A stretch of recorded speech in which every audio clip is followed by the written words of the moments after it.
Negari roto kula adine dhewe utari nami kula pun nikeng salindri.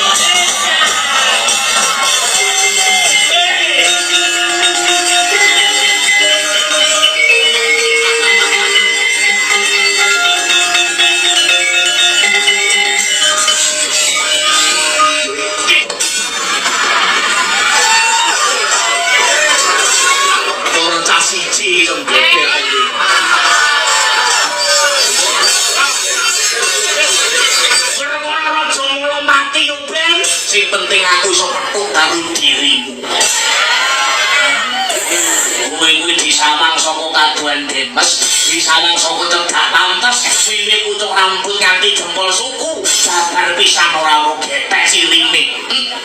Rambut kembang bakung, marake ati bingung, mripat damar kangenan muke rasa kasmaran, lambene manggis karengan yen pinuju meso nganggo jiwat, payudara wongok ning katok marake sesek. Kok ngono kuwi apa yo aku bingung ya.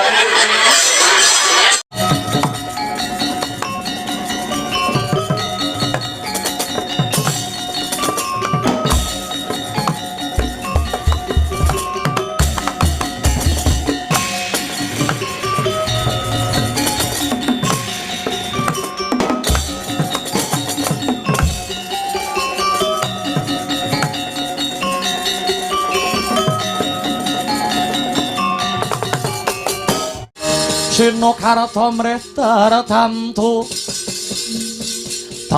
ning utama titi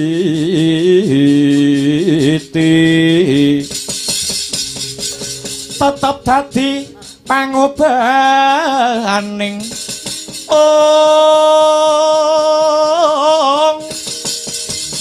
wadya tentreming ati tamtu kena tinuledha Tiasilir wulan dadari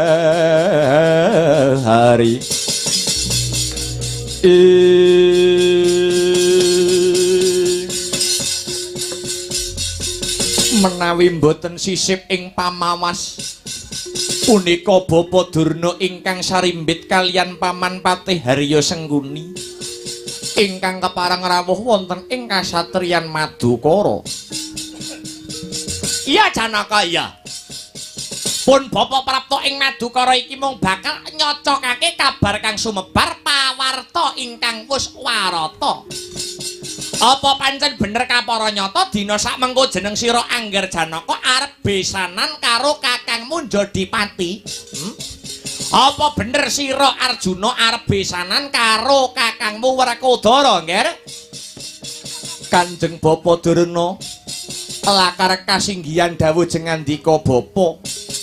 Anak kula pun pergiwa sampun kencan rembak kalian kulup Gatotkaca namung kantun nenggo kepiyak ing damel setitik wanci malih anak kula pun pergiwa badhe kajatukrama kalian nuwun inggih putranipun Kakang Jodipati nuwun inggih pun kulup Gatotkaca. Alah Gusti jane jeneng sira Arjuna iki sing nganggep pun bapa iki gurumu apa ora? Sarana. Bapa Durna iki sing ndok anggep gurumu apa ora? Janaka.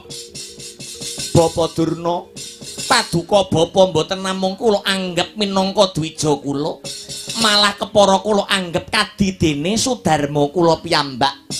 Kenging menapa? Kenging menapa paduka bapa ngendika ingkang kados mekaten? Ya, Janaka. Yen jeneng sira Janaka isih nganggep aku iki gurumu kepara mbok anggep wong tuamu dhewe. Menang apa kok kowe Janaka arep duwe gawe mantu ora matur pun bapa luwih dhisik. Ayo wangsulana Janaka. Yen aku iki isih mbok anggep dadi gurumu, yen aku iki isih mbok anggep dadi bapakmu. Kenang apa arep duwe gawe mantu, arep duwe gawe geden-geden ngundang dulur adoh, ngundang dulur cedhak, ngundang tangga teparu. Lah kok babar pisan ora nyenggol pun bapa. Karepmu piye Janaka?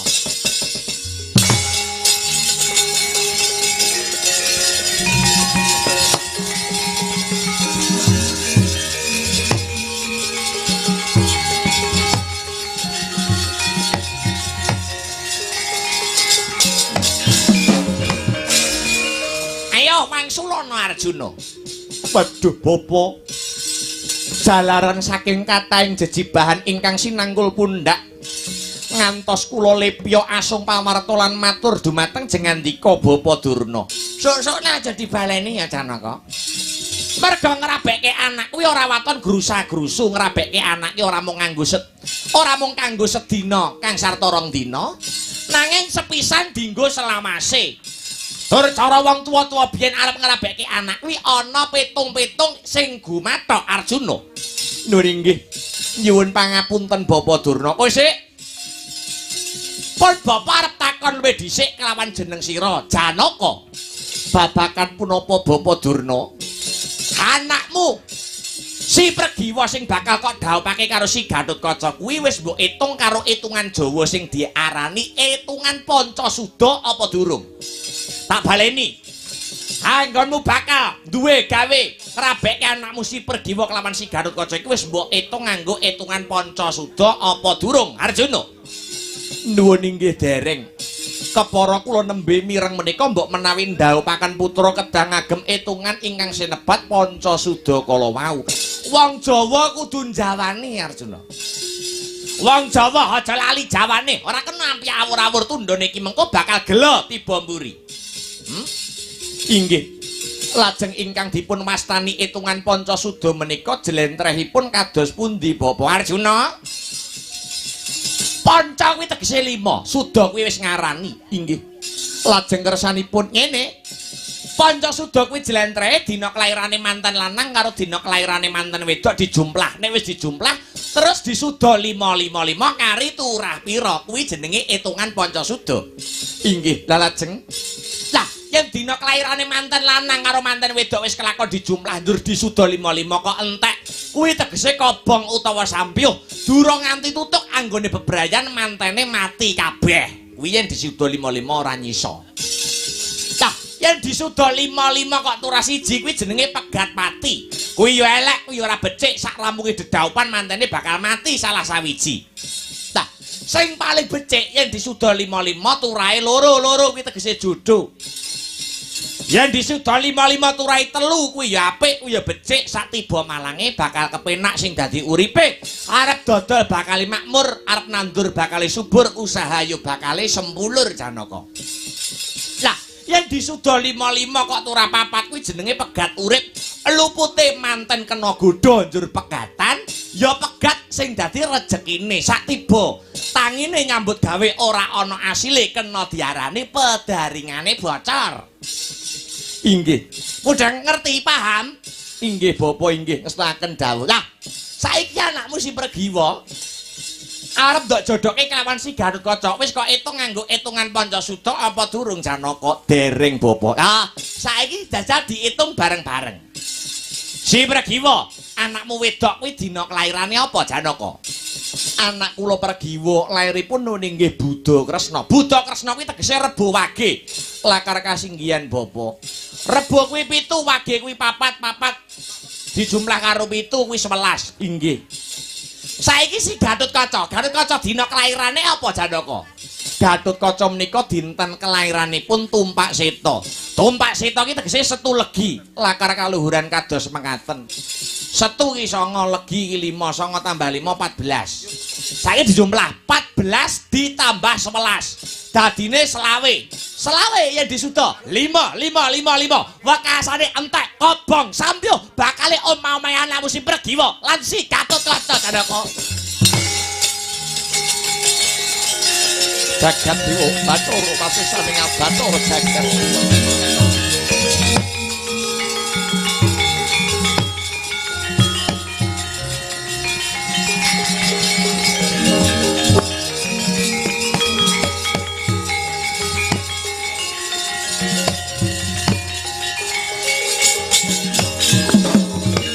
Sagyatari sangapira ngurinanggul kinempit kempit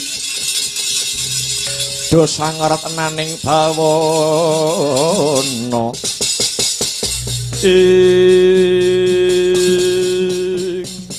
waduh Bapak sanget mboten nginten menawi badhe kados mekaten kahananipun putra kula kekalih. Mula ta mula, yen ana apa-apa ki wong tuwa melu disenggol, wong tuwa melu dijawil Janaka. Aku ora pamrih apa-apa, nanging yen ana apa-apane kaya ngene iki sapa sing arep tanggung jawab? Nuwun inggih. Sareng kula raos-raos do bapa panemban. Ageng katresnan kula dumateng anak kula pun pergiwa. Kula mboten saged mbayangaken menawi bibar Apala Krama anak kula pun pergiwa dalah Gatotkaca gilang-gilang ingkang dados kuwandhanipun. Bapa Durna lajeng margi pundi ingkang kedah kula tempuh? Pal ngetepal 7 dina, bar 7 dina anakmu pergiwa karo Gatotkaca bakal mati. Mula apa wae kudu dipikir luwih dhisik mumpung sega durung dadi bubur Arjuna. Nuwun inggih. Menawi makaten kula saged hanemtokaken bapa. Nemtake piye Janaka? Dedaupanipun anak kula pergiwa dalah si Gatotkaca dinten sak mangke badhe kula batalaken, dinten sak mangke badhe kula wurungaken. Aku ora ngongkon lho, aku ora ujug-ujugi lho. Kabeh keputusan iki balik marang kowe Janaka. Nuwun inggih bapa.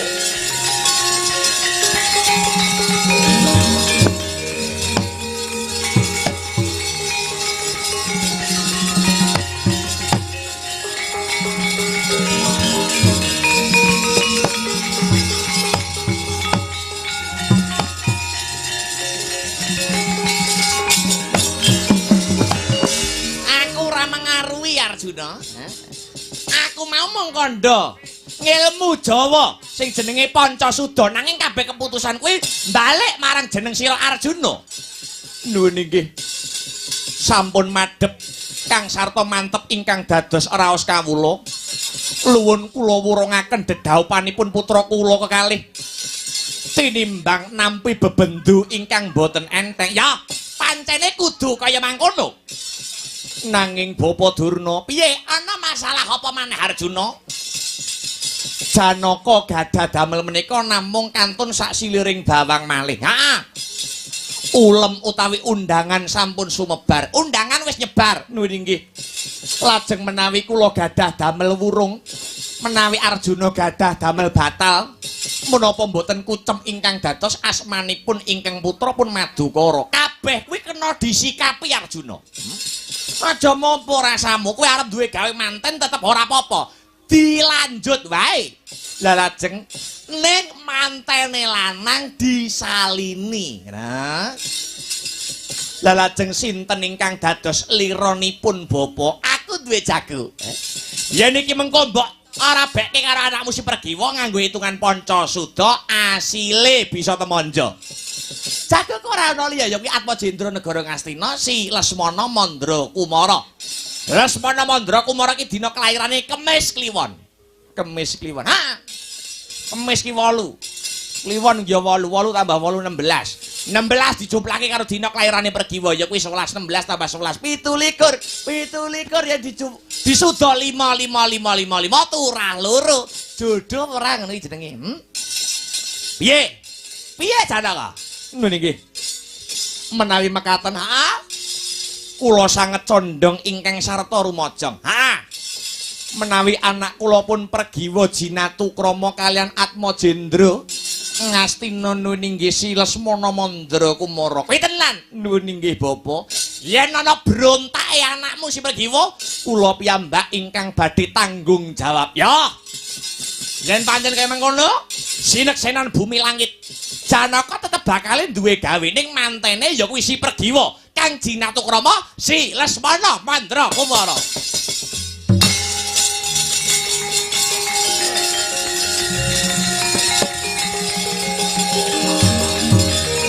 Abimanyu rene ya bocah bagus.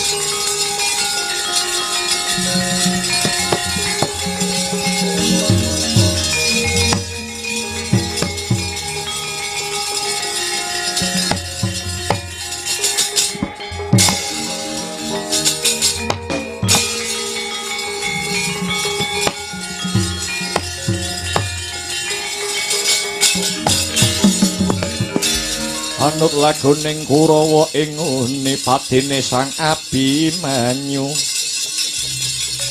Patine Sang Abimanyu kena ing citra. Duh Kanjeng Rama, panter timbalanipun Kanjeng Rama amiji ingkang putra plangka mati kula pun Abimanyu. Wonten wigatos ingkang pundi ingkang putra arsa angang krungaken janggoan nilingaken karna nenggara mentah sabda dawuh pangandikanipun Kanjeng Rama Arjuna.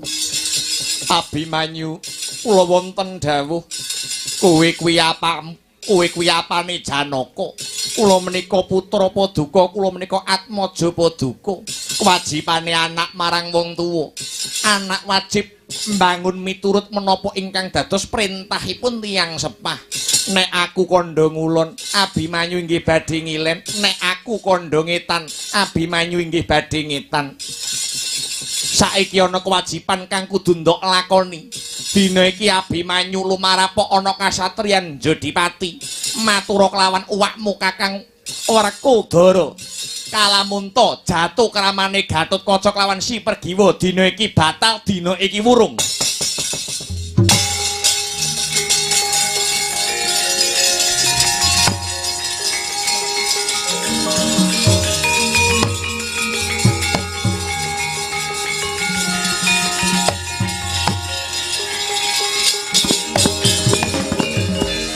Duh Kanjeng Rama, menapa dosa kang sarta kalepatanipun Kakang Gatotkaca ngantos dipun wurungaken dedaupanipun kaliyan ingkang putra nuwun inggih Dewi Pergiwa.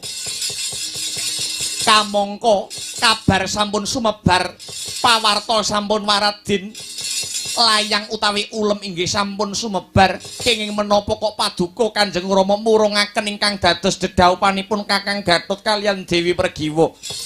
Ora susah kakian takon kowe Abimanyu. Wong tuwa kuwi luwih ngerti karo nasibe anak.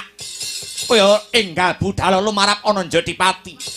Janji Abimanyu ora gelem mangkat ana ing kasatran Jodipati. Kelakon tak ilangi nyawamu dina iki Abimanyu. Nuwun inggih nyuwun pamit. Anut laguning Kurawa ing muni. Patine Sang Abimanyu.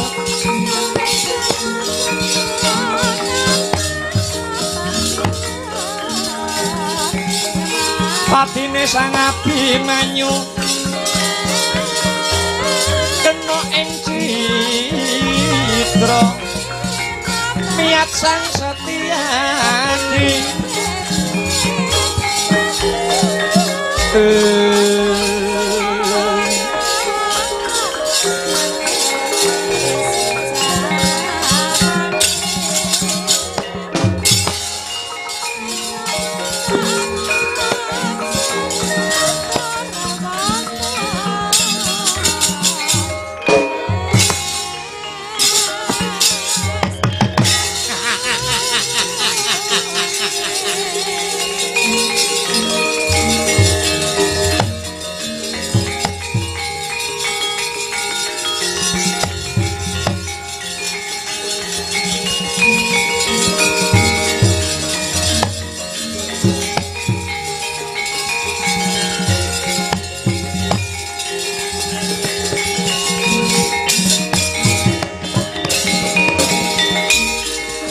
Pandit Lakarya mangsit pindha kumbang ajabing tawang susung angin ngendi nggone.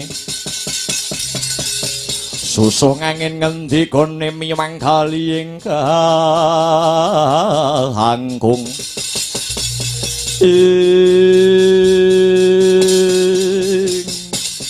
Sing baku rembug wis ketemu. Pun bapak bakal bali ana negara Ngastina luwih dhisik paring pekabaran marang anak Anggara Duryudana babakan tata-tata dedaupane Si Lesmana Mandrakumara lan putrimu Genduk Pergiwa. Nuwun inggih bapa mangestokaken dawuh. Dik Patih, ya Kakang mak ning Gondel Sukalima piye? Wedange ndang dintekke ya, Dik. Iya, ayo enggak bali ning negara Ngastina. Iya Kakang Resi. Aku njaluk pamit ya Janaka. Muga entuk pengasih saka Gusti Ingkang Maha Asih. Muga-muga bisa kasembatan. Muga-muga bisa kasembatan anggone Si Lesmana Mandrakumara bisa dedaupan karo anakmu kembang Madukara si Pregiwa. Umreh kang bala lumares Nuning nggih Bapa. budalen prawadya kusma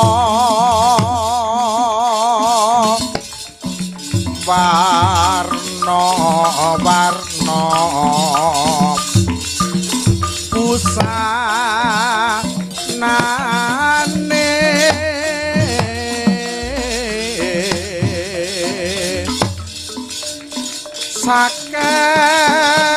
sakehing prawadya abra busana nira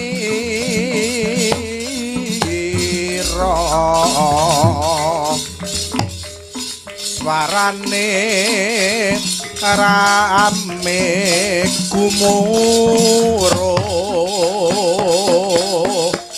pindho ombak ing samudra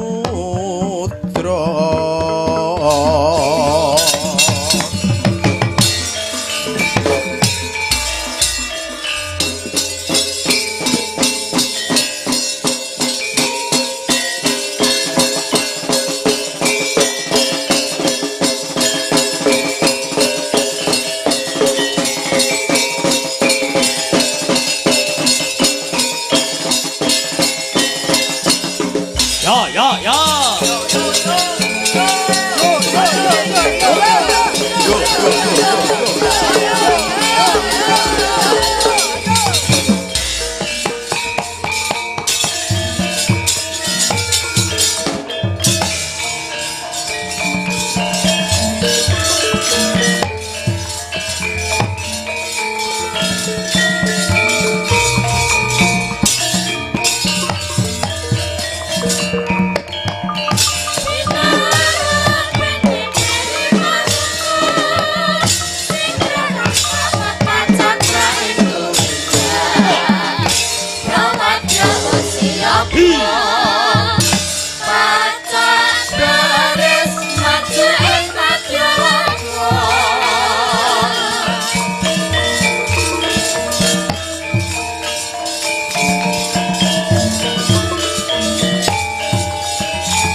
Maju, maju, maju.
Rikata sang Gatut kaca tinon Mabak areka suba Takabira Kresna Ong Paratamane arep muji saktinira Paratamane arep muji saktinira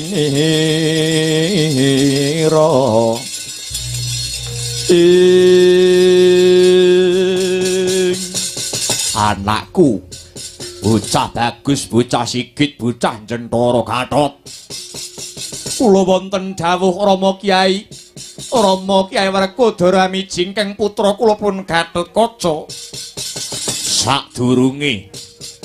sadurunge kowe netepi gapuraning bebrayan kowe bakal tak sangoni kawruh sumurupa Gatot wong lanang kok wani rabi mono kudu gondeli patang perkara catur perkawis kala wau punapa kemawon duh Rama Kyai angka 1 Wisma angka 2 Curiga angka 3 Turangga kang pungkasan ya kuwi Kukila kula nyuwun dawuh mungguh jlentrehipun kados pundi duh Rama Kyai Wisma kuwi omah kuwi sipate ngiyupi lan ngayomi sing manggon ana kono yen udan ora kudanan yen panas ora kepanasen maknane wong lanang kudu duweni sifat wisma kudu paring pengayoman marang keluarga utamane marang bojo lan anak banjur kapindhone Curiga kuwi keris kuwi wujute gegaman utawa piandel tegese wong lanang kuwi kudu duwe piandel ya kuwi nyonto tuladane keris utawa piandel, nyukupi kebutuhane keluarga ya kuwi bojo kelawan anak. Banjur angka 3 kuwi wujute turangga. Turangga kuwi tegese jaran-jaran kae playune banter.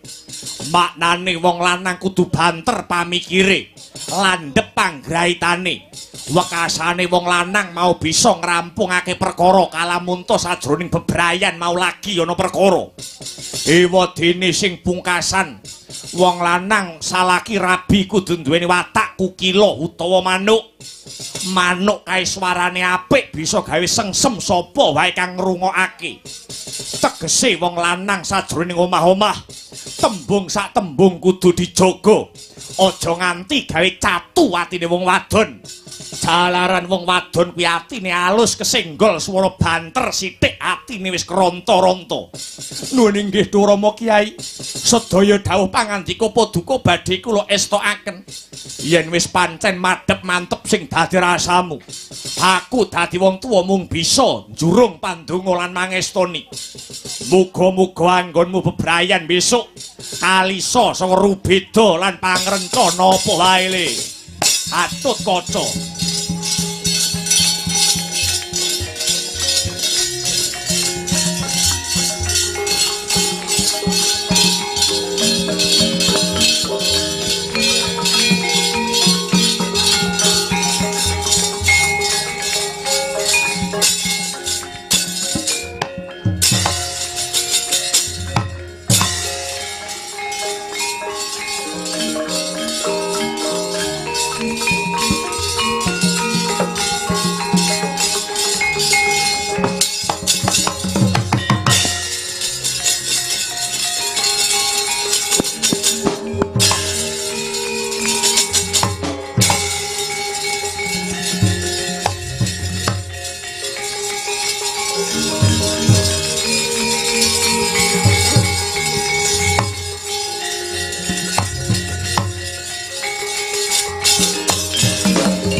Mongko kanthening tumu salami mong awas eling-eling lukitaning alam,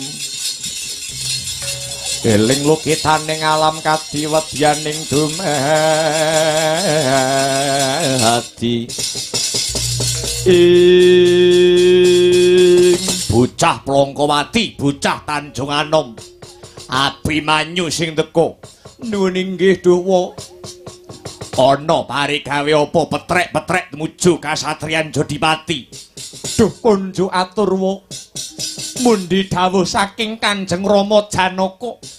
Mbok bilih dedaupanipun Kakang Mas Gatut Kaca lan Mbak Yu Pregiwa dipun wurungaken wa.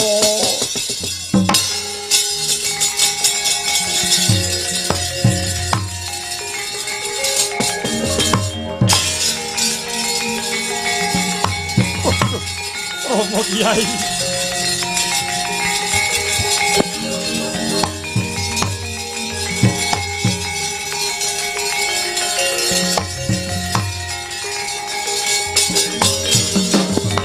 Waduh, Kanjeng Rama Kyai. Lelakon punapa ingkang kula sandhang? Kok ngantos kula gagar wigar anggen kula badhe dedaupan kalian Yayi Pregiwa. Kuwi aja sambat karo aku.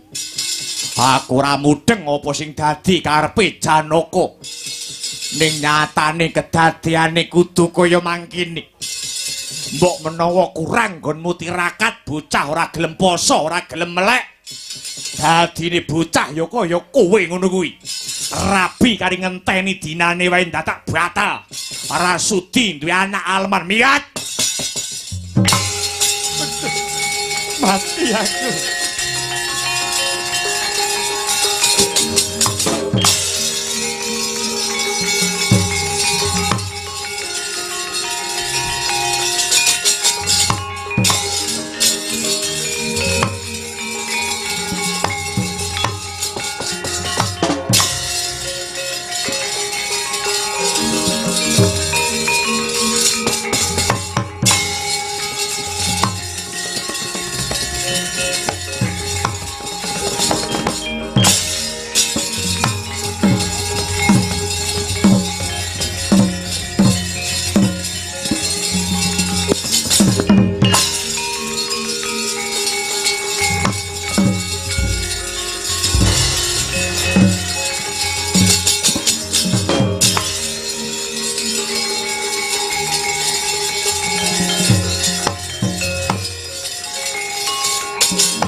mabur sak dhuwur-dhuwure pengangen-angen.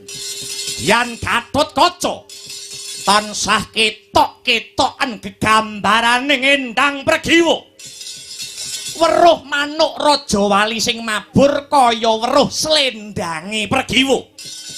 Weruh srengenge kaya weruh citrane Pregiwa. Weruh mendung kaya weruh jarike Pregiwa. Madhep mengisor nyawang bumi kaya weruh angkine Pregiwa. Jibak bebek penggali Edyan Gatotkaca. Blesat anjlok mangandhap watu gilang kabentuske mestaka.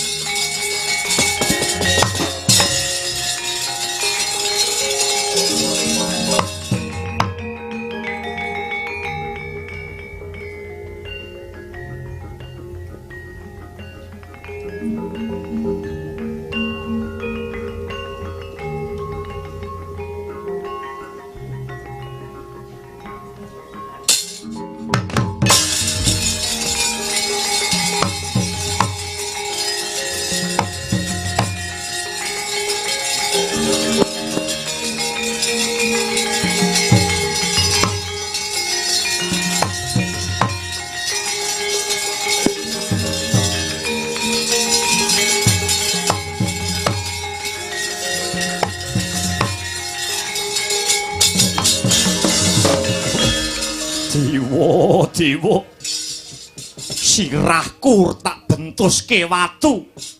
Sirahku rapopo sing ambyar atiku. Oh Pregiwa kowe tega karo aku. Dek biyen kowe tak wenehi jarik truntum slendang biru. Ing pamrih tresnamu ora bakal ayu. Jarene jarik lan slendangmu arep ndok ngombeksa gambyong. Ning tinemune kowe malah joget ana sak ndhuwure rasa panalangsaku. Kowe nate menehi aku iket modang minangka tandha sayang. Kanggo aku nek makarya jare ben kelingan kowe.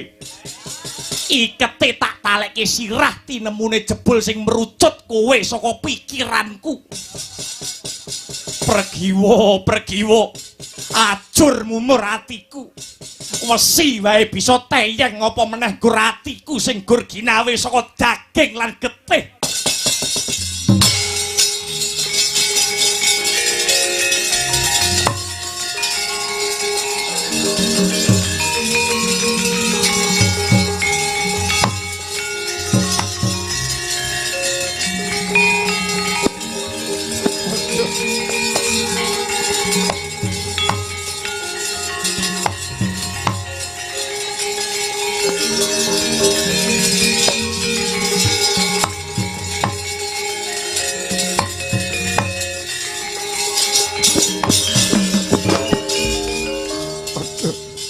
Wa Prabu, kapejah ana kemawon kula Wa Prabu.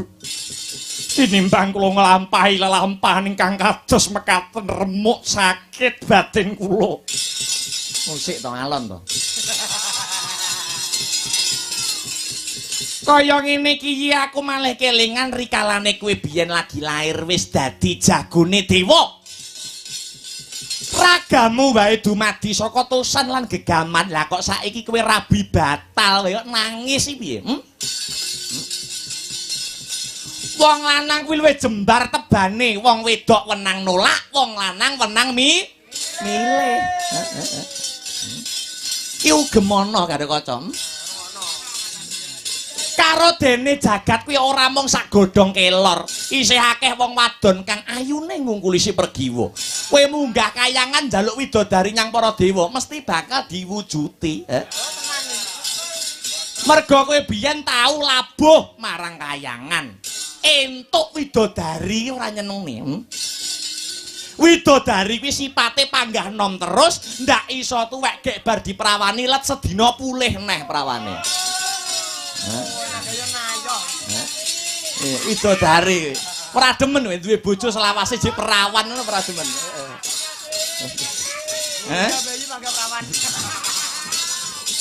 Hah? Waduh. Nanging batin kula mboten kenging dipun selaki namung Yayi Pregiwa ingkang saged mlebet wonten manah kula ngene ya to tak kandhani. Cara aku biyen wong loro kok wis padha senengi ning wong tuane ra setuju, napa ditengi riyin. Aja. Oh piye. Mok iso ditengi sik. Wong durung hake kok wis blunas-blunus lho.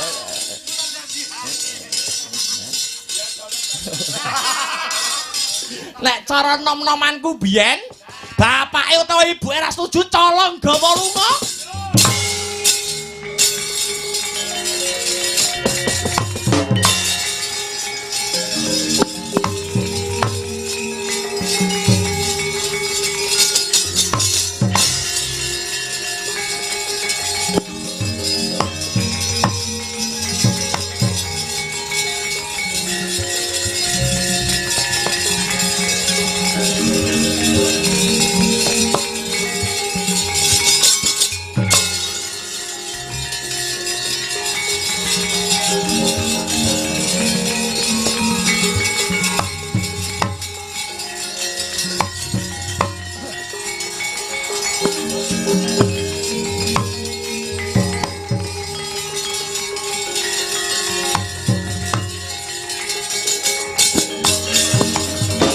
Drudyas wuyung mulat sekare gandha nyorum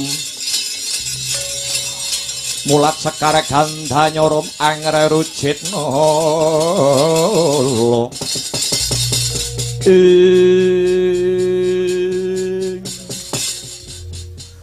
panjenengan iku jan-jane mikir napa ora wayah mangan ora gelem mangan, wayah sare jenengan mboten sare pendak dina raga sampeyan saya kuru, saya kuru, saya kuru.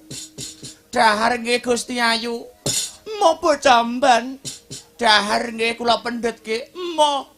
Lah kok angele kaya ngene to. Jane gek sing dipikir ki apa ngono lho. Kula percaya ingkang dados keputusanipun Bapak Paduka nggih Kanjeng Rama Arjuna menika keputusan ingkang sae. Keputusan ingkang becik.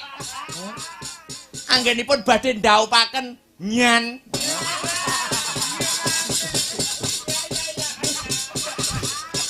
Nyan kalian nggih to Atma Jendra Ngastina Silesmana Mandra Kumara. Anak ratu luwih sugih Lesmana timbang Gatotkaca. Ora aku ora bakal ngladeni wong lanang liya yen ora ya kuwi Pangeran Gatotkaca. Lho sedaya niku keputusan wonten astanipun nggih menika Kanjeng Rama Bapak jengandika.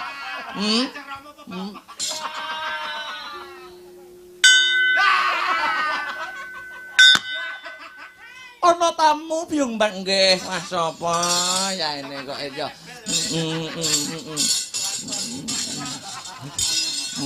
ya ya kok jenengan nggih gitu ta kula mawon mboten gitu mencet napa niku bel niku mikum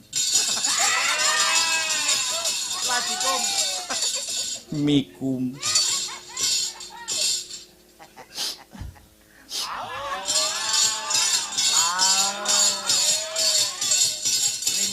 kok jermayah-mayah wae to. Ya boleh lho. Mamas rene iki. Ora arep ngucapke. Ngucapke apa? Ngucapne apa? Selamat menempuh hidup baru. Emak.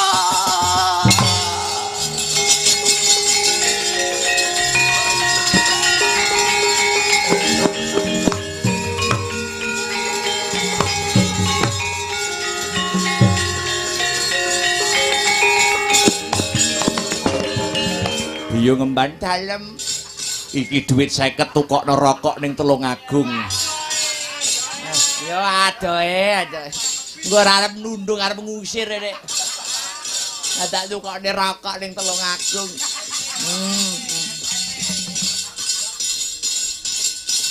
Ngopo?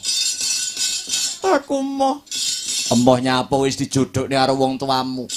Kono karo kowe ketok ya wis tanggung jawab segala-galanya ngono kok. Aku ki wong apa to Pergiwa, aku ki mung ibarate mung remetan rempeyek. Luwung tak entengke patiku.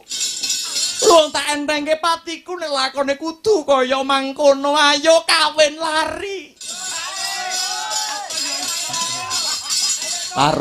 Karo mlumah ya angel. Karo lari. Ndah niyo kecer kaya nggone Seli.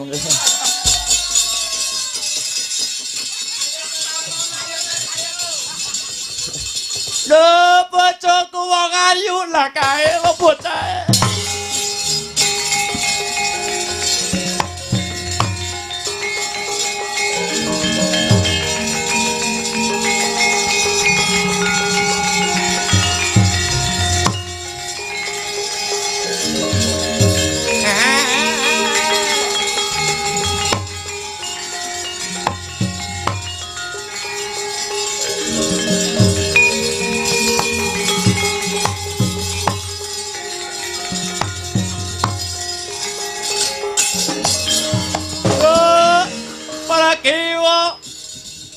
Pun kakang sing tekan nduk, kowe kok malah rangkulan ro Gatot Kaca.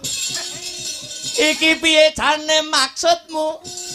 Ayo Tut, minggat tekan kene, aja ngrusui calon bojoku. Lakon rabi karo Pregiwa. Kowe kok melok-melok. Kowe kok melok-melok. Masamu kowe iso rabi karo Pregiwa yen wis bisa nglangkai bangkene Gatot Kaca. Oh kejak geger kowe.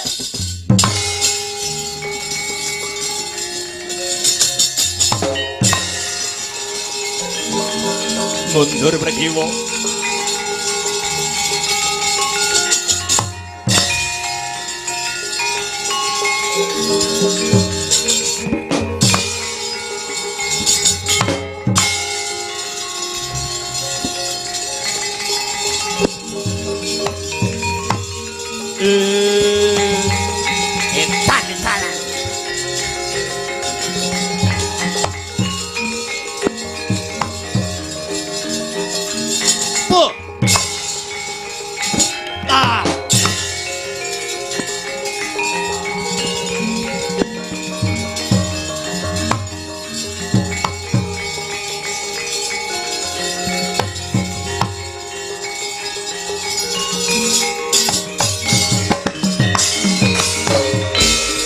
Redo mawur mangawur-awur wurahan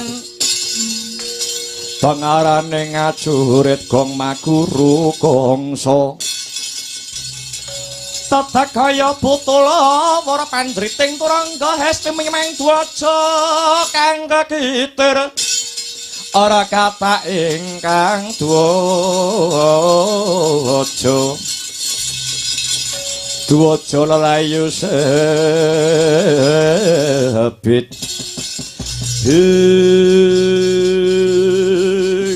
Gatot Kaca Karta marmana parenedyan diangkar karo wong gerang. Bocah ora ngidep isin kowe. Bocah ora ngidep isin. Kiblat 4-5 pancer sapa sing ora ngerti kekondanganmu? Jare Gatot Kaca satriya kondang. Titir lor Gatot Kaca, titir kidul Gatot Kaca, kula netan duk kabeh isine kekondangane Gatot Kaca. Kowe nyrekes yange wong kowe. Ngrebut bojone wong liya. Ngrebut calone wong kowe. Si Pregiwa kuwi arepe dadi bojone Atmajendra Ngastina, si Lesmana Mandra Kumara, ngerti ora kowe? Lah kok masamu arep mbok rebut karepmu dhewe, Pregiwa tak belani nganti pecahing dada uteng Lutira. Piye?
panon.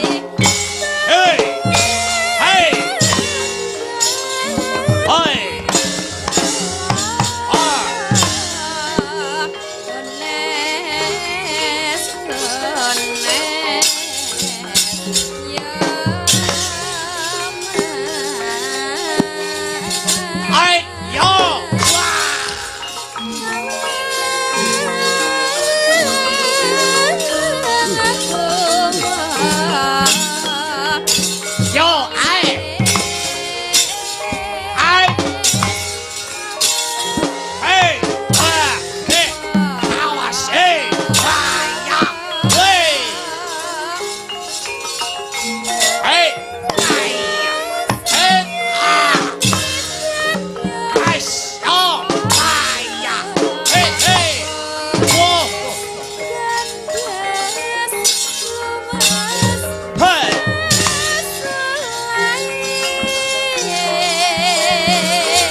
Awas. Ya.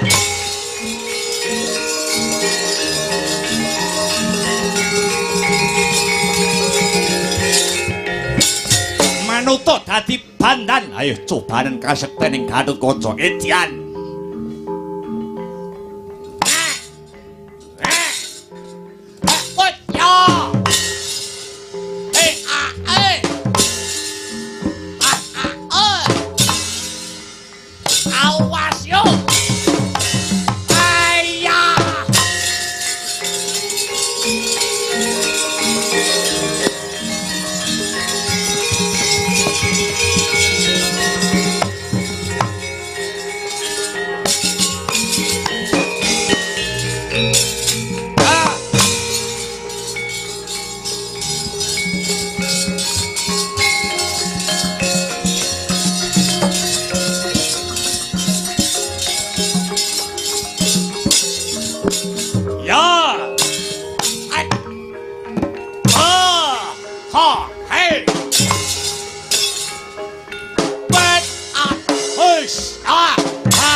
Kurang ajar murang toto.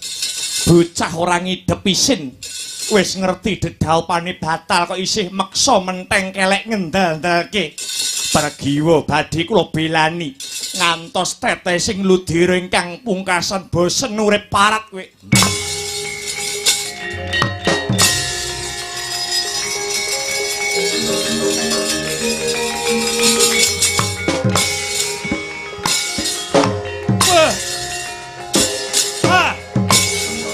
Ayo, bonggo kowe.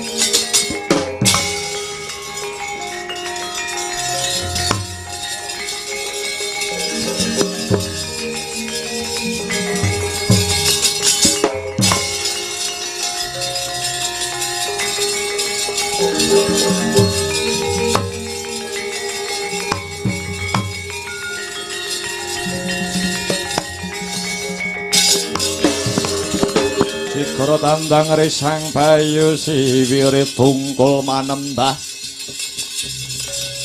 anglir baya kuntap ing sena Jlitheng Kresna kakangku napa anakmu sapa Gatotkaca diajar wani dipala gantang karo Yayi Madukara. Wis ben. Diajar mbok ben kelangan ndok-ndok siji ora masalah. Rabine dibatalke yo ben. Gatotkaca anak aleman. Bocah kurang tirakat, bocah kurang prihatin, rabi kari ngenteni dengi wae. Dadak batal, dadak wurung. Iki sing ndadekke perkara dudu kuwi. Lah banjur Janaka sumbar sesungaran. Yen sumbar, ayo aja to mung Gatotkaca. Kae gerangane sing kaya kebo nyikaran kon maju pisan. Cangkem elek.